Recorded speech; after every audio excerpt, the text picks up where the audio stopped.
வணக்கம் ஃப்ரெண்ட்ஸ். நம்ம Indian Overseas வங்கியிலிருந்து ஆஃபீஸ் அசிஸ்டன்ட் அட்டெண்டன்ட் கேட்டகரியில் வேக்கன்சி இப்போ ரிலீஸ் பண்ணியிருக்காங்க. இதுக்கான பிளேஸ் ஆஃப் போஸ்டிங் எடுத்துட்டிங்கன்னா திருநெல்வேலி தென்காசியில் தான் உங்களுக்கு இருக்கும்.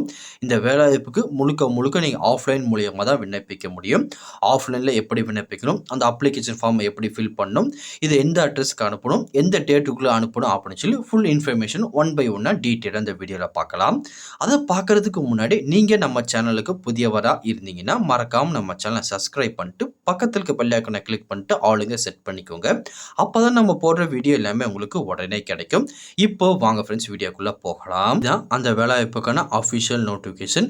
முதல்ல தென்காசியில் ஃபேக்கல்ட்டியில் ஒரு வேகன்சி, ஆஃபீஸ் அசிஸ்டண்ட்டில் 2 வேகன்சி, அட்டெண்டரில் ஒரு வேகன்சி கொடுத்துருக்காங்க.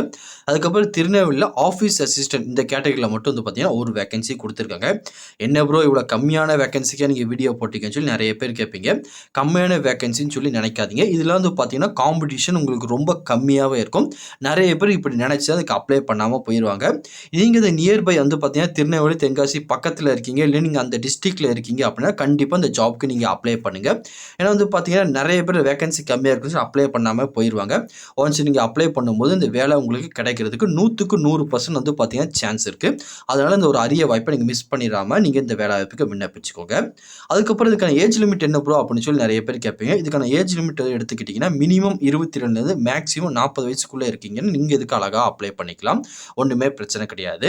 அதுக்கப்புறம் வந்து பார்த்தீங்கன்னா ஃபேக்கல்ட்டி இதுக்கான குவாலிஃபிகேஷன் எடுத்துக்கிட்டிங்கன்னா நீங்கள் ஏதாச்சும் கிராஜுவேஷன் முடிச்சிருக்கோம் அல்லது போஸ்ட் கிராஜுவேஷன் முடிச்சிருந்தீங்க அதுக்கு நீங்கள் அப்ளை பண்ணிக்கலாம். பிஎஸ்சி பிஏ அப்படின்னு சொல்லி என்ன விதமான முடிச்சதோ அதுக்கு நீங்கள் அப்ளை பண்ணிக்கலாம்.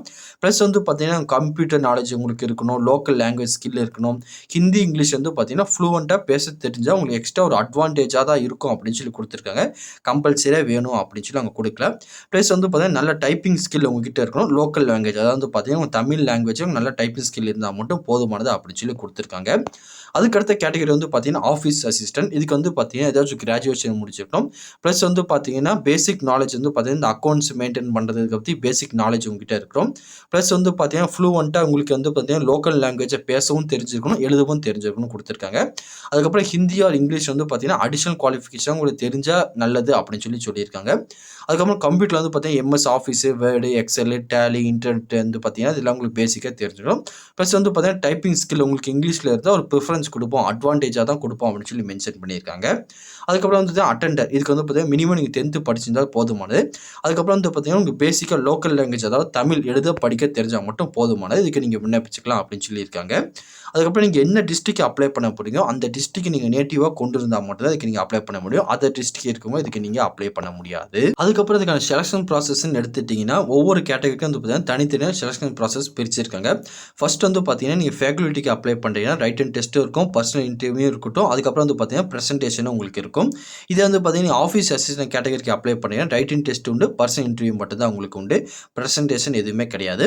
அதுக்கப்புறம் வந்து பார்த்தீங்கன்னா நீங்கள் அட்டெண்டர் கேட்டகரிக்கு அப்ளை பண்ணுறீங்கன்னா உங்களுக்கு பர்சனல் இன்டர்வியூ மட்டும் தான் இருக்கும், எக்ஸாம் எதுவுமே வந்து பார்த்தீங்கன்னா உங்களுக்கு கிடையாது. டைரக்ட் இன்டர்வியூ மூலியமாக உங்களை செலக்ட் பண்ணிட்டு இருக்காங்க. அதுக்கப்புறம் இந்த வேலைவாய்ப்புக்கு அப்ளிகேஷன் ஃபீஸை நீங்கள் ஒரு ₹200 பே பண்ணுற மாதிரி இருக்கும். நீங்கள் என்ன டிஸ்ட்ரிக்ட் விண்ணப்பிக்க போறீங்க அதுக்கான அக்கௌண்ட் நம்பர் வந்து பார்த்தீங்கன்னா தனித்தனியாக கொடுத்துருக்காங்க. இந்த அக்கௌண்ட் நம்பருக்கு வந்து பார்த்தீங்கன்னா நீங்கள் பேமெண்ட் பண்ணிட்டு அதுக்கான ஜெராக்ஸ் காப்பியை உங்கள் அப்ளிகேஷன் ஃபார்மோட நீங்கள் அட்டாச் பண்ணிக்கோங்க. செக்ஷன் நம்பர் எல்லாமே கேட்பாங்க. ஜஸ்ட் அதை வந்து பார்த்தீங்கன்னா நீங்கள் ஃபில்அப் பண்ணுற மாதிரி இருக்கும். அதுக்கப்புறம் நீங்கள் என்ன டிஸ்ட்ரிக்ட் அனுப்புறீங்க அந்த 2 டிஸ்ட்ரிக்டும் வந்து பார்த்தீங்கன்னா தனித்தனியாக அப்ளிகேஷனுக்கான அட்ரஸ் கொடுத்துருக்காங்க. மேலே இருக்குது திருநெல்வேலி, கீழே இருக்குது தென்காசி. நீங்கள் எந்த டிஸ்ட்ரிக்ட் அப்ளை பண்ணுறீங்களோ அதுக்கான அட்ரஸ்க்கு வந்து பார்த்தீங்கன்னா உங்கள் அப்ளிகேஷன் ஃபார்ம் சென்ட் பண்ணியிருக்கேன். இது வந்து பார்த்தீங்கன்னா நீங்கள் நார்மலாகவும் அனுப்பலாம், ரிஜிஸ்டர் போஸ்ட்டில் அனுப்பலாம், ஒன்றும் பிரச்சனை கிடையாது. அவங்க எப்படி அனுப்பணும்னு சொல்லி மென்ஷன் பண்ணல. அதாவது நீங்கள் நார்மல் போஸ்ட்டில் அனுப்பலாம், ரிஜிஸ்டர் போஸ்ட்டில் அனுப்பலாம், ஒன்றுமே பிரச்சனை கிடையாது. அதுக்கப்புறம் இந்த அப்ளிகேஷன் ஃபார்மோட நீங்கள் வைக்கிற எல்லா ஜெராக்ஸும் அட்ரஸேட் பண்ணியிருக்கணும் அப்படின்னு சொல்லி கொடுத்துருக்காங்க. ஒன்ஸ் வந்து பார்த்தீங்கன்னா உங்கள் அப்ளிகேஷன் ஃபார்மோட ஜெராக்ஸ் எல்லாமே அட்ரஸேட் பண்ணிட்டு இதோட அட்டாச் பண்ணி அனுப்பிடுங்க. அதுக்கப்புறம் இதுக்கான அப்ளிகேஷன் ஃபார்மை எப்படி ஃபில் பண்ணுறது அப்படின்னு சொல்லி இப்போ பார்க்கலாம். தான் அந்த வேலைவாய்ப்புக்கான அஃபிஷியல் அப்ளிகேஷன் ஃபார்ம். இந்த அப்ளிகேஷன் ஃபார்மை எடுத்துகிட்டு ஃபர்ஸ்ட் உங்களோட பேரை மென்ஷன் பண்ணிடுங்க. முதல்ல கேட்டிருக்க பற்றி இல்லை உங்கள் நேம் கொடுத்துருங்க. அதுக்கப்புறம் நீங்கள் என்ன போஸ்ட்டுக்கு அப்ளை பண்ண போகிறீங்க, ஆஃபீஸ் அசிஸ்டண்ட்டா அட்டெண்டரான்னு சொல்லி எந்த போஸ்ட்டுக்கு அப்ளை பண்ண போகிறீங்களோ அதை டிக் பண்ணிக்கோங்க. அதுக்கப்புறம் உங்கள் ஃபாதர் அல்லது கார்டியன் நேமை மென்ஷன் பண்ணிக்கோங்க. அதுக்கப்புறம் வந்து பார்த்தீங்கன்னா உங்களோட பர்மனெண்ட் அட்ரஸ் கேட்டிருக்காங்க, door number, street, village, post office, taluka, pincode, அதுக்கப்புறம் உங்கள் கான்டாக்ட் மொபைல் நம்பர் மாதிரி எல்லாமே கொடுத்துருங்க. அதுக்கப்புறம் போஸ்டலுக்கு வந்து பார்த்தீங்கன்னா உங்களோட பர்மனெண்ட் அட்ரஸும் கேட்டிருக்காங்க, இப்போ ப்ரெசென்ட்டாக இருக்க அட்ரஸும் கேட்டிருக்காங்க. 2ஓட டீட்டெயிலும் வந்து பார்த்தீங்கன்னா ஃபில் பண்ணிக்கோங்க. ஃபில் பண்ணிட்டு கீழே அப்படியே ஸ்க்ரோல் ஆன் பண்ணிட்டே வந்தீங்கன்னா அதுக்கப்புறம் உங்கள் டேட் ஆஃப் பர்த் கேட்டிருக்காங்க. இதில் வந்து பார்த்தீங்கன்னா உங்கள் டேட்டு, மந்த்து, இயரு, அதுக்கப்புறம் ஏஜுங்க கேட்டிருக்காங்க, அதையும் கொடுத்துருங்க. அதுக்கப்புறம் உங்களோட பாலினம் நீங்கள் மெயிலா ஃபீமேலான்னு கேட்டிருக்காங்க. நீங்கள் என்ன கேட்டகரி அதை வந்து பார்த்தீங்கன்னா செலக்ட் பண்ணிக்கோங்க. அதுக்கப்புறம் கீழே வந்து பார்த்தீங்கன்னா உங்கள் கம்யூனிட்டி கேட்டிருக்காங்க. நீங்கள் எஸ்சியா, எஸ்டியா, ஓபிசியா, ஜென்ரலான்னு சொல்லி கேட்டிருக்காங்க. நீங்கள் என்ன கம்யூனிட்டியோ அந்த கம்யூனிட்டியை வந்து பார்த்தீங்கன்னா டிக் பண்ணிக்கோங்க. அதுக்கப்புறம் உங்கள் நேஷனாலிட்டி கேட்டிருக்காங்க. எல்லாம் வந்து பார்த்தீங்கன்னா இந்தியன் தான், அதை வந்து பார்த்தீங்கன்னா இதில் மென்ஷன் பண்ணிக்கோங்க. அதுக்கப்புறம் அப்படியே கீழே வந்தீங்கன்னா ஒரு குவாலிஃபிகேஷன் கேட்டிருக்காங்க. நீங்கள் அதிகபட்சமாக என்ன குவாலிஃபிகேஷன் முடிச்சிருக்கீங்களோ அதை வந்து கொடுத்துக்கோங்க. ஃபர்ஸ்ட் வந்து பார்த்தீங்கன்னா இதில் 10th கொடுங்க, அதுக்கப்புறம் +2, அதுக்கப்புறம் நீங்கள் ஐடிஐ, டிப்ளமோ, டிகிரின்னு சொல்லி என்ன முடிச்சிங்க அது 1 by 1 வந்து பார்த்தீங்கன்னா எல்லா காலத்துலையும் கொடுத்துக்கோங்க. அது எந்த வருஷம் பாஸ் பண்ணீங்க, என்ன இன்ஸ்டியூட்டில் படிச்சிங்க, என்ன பர்சன்டேஜ் மார்க் வச்சுருக்கீங்கன்னு சொல்லி பேசிக்காக எல்லாமே கொடுத்துருங்க. இது போக வந்து பார்த்தீங்கன்னா உங்களுக்கு கம்ப்யூட்டர் கோர்ஸ் எது நீங்கள் முடிச்சிருக்கீங்களா, எம்எஸ் ஆஃபீஸ், டேலி, இன்டர்நெட்டுன்னு சொல்லி ஏதாவது கோர்ஸ் முடிச்சிருக்கீங்கன்னா அது வந்து பார்த்தீங்கன்னா இதில் கொடுத்துக்கோங்க டீட்டெயிலாக. அதுக்கப்புறம் உங்கள்கிட்ட டைப்பிங் ஸ்கில் இருக்குது, எனக்கு லோயர் தெரியும் சார், ஹையர் தெரியும் சார் அப்படின்னா உங்களுக்கு தமிழில் தெரியுமா, இங்கிலீஷ் தெரியுமா, ஹிந்தியா, மலையாளமான்னு சொல்லி மென்ஷன் பண்ணிக்கோங்க. உங்களுக்கு லோயர் தெரியும் லோயர் கொடுத்துக்கோங்க, அப்பர் தெரியும் அப்பர் எல்லாமே டீட்டெயிலாக கொடுத்துருங்க. அதுக்கப்புறம் உங்களுக்கு தமிழ் போக வேறு என்னென்ன லாங்குவேஜ்லாம் தெரியும் அப்படின்னு சொல்லி கேட்டிருக்காங்க. உங்களுக்கு என்னென்ன லாங்குவேஜ்லாம் தெரியுமோ அதை வந்து டிக் பண்ணிவிட்டு அது உங்களுக்கு எழுத தெரியுமா, படிக்க தெரியுமா, பேச தெரியுமா அப்படின்னு சொல்லி வந்து பார்த்தீங்கன்னா டீட்டெயிலாக மென்ஷன் பண்ணிடுங்க. மென்ஷன் பண்ணிட்டு கீழே அப்படி வந்தீங்கன்னா இதுக்கு முன்னாடி நீங்கள் வேறு எங்கேயும் ஒர்க் எக்ஸ்பீரியன்ஸ் உங்களுக்கு இருக்குது அப்படின்னா இதில் வந்து பார்த்தீங்கன்னா டீட்டெயிலாக கொடுத்துருங்க. அப்படிலாம் விட்டுருங்க, ஒன்றும் பிரச்சனை கிடையாது. அதுக்கப்புறம் இந்த வேலை வாய்ப்புக்கு நீங்கள் ஒரு 200 ஃபீஸ் பே பண்ணுற மாதிரி இருக்கும். அந்த ஃபீஸை பே பண்ணிட்டு அதோட டீட்டெயில் வந்து பார்த்தீங்கன்னா நீங்கள் கொடுக்குற மாதிரி இருக்கும். நீங்கள் ஆன்லைன்லாலும் பே பண்ணிக்கலாம், இல்லை வந்து பார்த்தீங்கன்னா டிடி அந்த மாதிரி எடுத்துக்கலாம். அது எப்படி நீங்கள் பேமெண்ட் பண்ணணும் அப்படின்னு சொல்லி இப்போ நோட்டிஃபிகேஷனில் பார்ப்போம் பார்த்தீங்களா, அப்போ டீட்டெயிலாக உங்களுக்கு சொல்கிறேன். இது போக வந்து பார்த்தீங்கன்னா வேறு எதுவும் உங்களுக்கு இது போக உங்களை பற்றி வேறு எதுவும் இன்ஃபர்மேஷன் இருந்துச்சுன்னா இந்த பாக்ஸில் வந்து பார்த்தீங்கன்னா டீட்டெயிலாக கொடுத்துருங்க. அதுக்கப்புறம் வந்து பார்த்தீங்கன்னா உங்கள் மேலே எதுவும் கிரிமினல் கேஸ் பெண்டிங்கில் எதுவும் இருக்கான்னு கேட்டிருக்காங்க. இருந்தால் எஸ் கொடுங்க, இல்லைனா நோன் கொடுத்துருங்க.